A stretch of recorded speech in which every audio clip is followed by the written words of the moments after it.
یک گاؤں میں احمد نام کا ایک غریب مگر ایماندار کسان رہتا تھا۔ وہ اپنی محنت اور سچائی کے لیے مشہور تھا۔ احمد روز صبح سویرے اٹھتا، اپنی چھوٹی سی زمین پر کام کرتا اور جو تھوڑا بہت فصل حاصل ہوتی اس پر اللہ کا شکر ادا کرتا۔ اس کی کمائی بہت کم تھی، لیکن اس نے کبھی شک نہیں کیا کیونکہ وہ ہمیشہ ایمان رکھتا تھا کہ ایمانداری سب سے بہترین پالیسی ہے۔ ایک دن جب وہ اپنے کھیت میں ہل چلا رہا تھا تو اچانک اس کا ہل کسی سخت چیز سے ٹکرایا۔ احمد حیران ہوا اور اس نے ہاتھوں سے زمین کھودنا شروع کی۔ کچھ دیر بعد اسے ایک پرانا اور زن آلود صندوق ملا۔ اس کا دل زور زور سے دھڑکنے لگا۔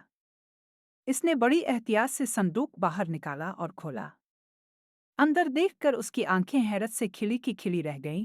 صندوق سونے کے سکوں اور قیمتی جواہرات سے بھرا ہوا تھا۔ احمد ایک سادہ آدمی تھا اور یہ خزانہ اس کی زندگی بدل سکتا تھا۔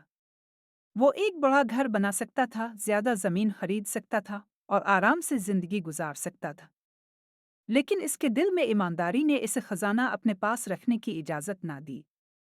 اس نے فیصلہ کیا کہ وہ یہ صندوق گاؤں کے سردار کے پاس لے جائے گا۔ گاؤں کے سردار نے احمد کی ایمانداری دیکھ کر حیرانی کا اظہار کیا۔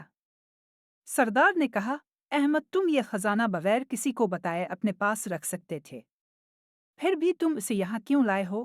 احمد نے جواب دیا، یہ خزانہ میرا نہیں ہے۔ یہ زمین میں بہت پہلے دفن ہوا تھا جب میں یہاں کاشتکاری نہیں کر رہا تھا۔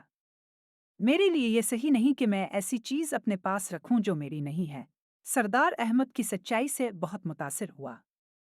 اس نے پورے گاؤں میں اعلان کروایا تاکہ خزانے کا اصل مالک سامنے آ سکے۔ کئی دن گزر گئے لیکن کوئی دعویٰ کرنے نہیں آیا۔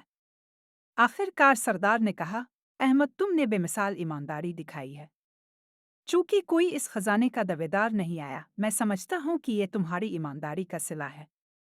اب یہ خزانہ تمہارا ہے۔ احمد شکر گزاری سے بھر گیا۔ اس نے اس خزانے کو عقل مندی سے استعمال کیا۔ وہ اپنے گاؤں کے غریب لوگوں کی مدد کرنے لگا اور اپنی زمین پر مزید فصلیں اگانے کے لیے سرمایہ کاری کی۔ وہ اپنی سادہ زندگی جیتا رہا، لیکن اب اس کے پاس اپنے خاندان کی ضروریات پوری کرنے اور دوسروں کی مدد کرنے کے لیے کافی تھا۔ اس واقعے کے بعد گاؤں والے احمد کی اور زیادہ عزت کرنے لگے۔ اس کی ایمانداری کی کہانی دور دور تک پھیل گئی اور لوگوں نے سچائی کی اہمیت کو سمجھا۔ یوں احمد ایماندار کسان اپنی محنت اور ایمانداری کے باعث خوشحال اور مطمئن زندگی گزارنے لگا، اور سب کو یہ سکھایا کہ سچائی ہمیشہ بہترین انعام لاتی ہے۔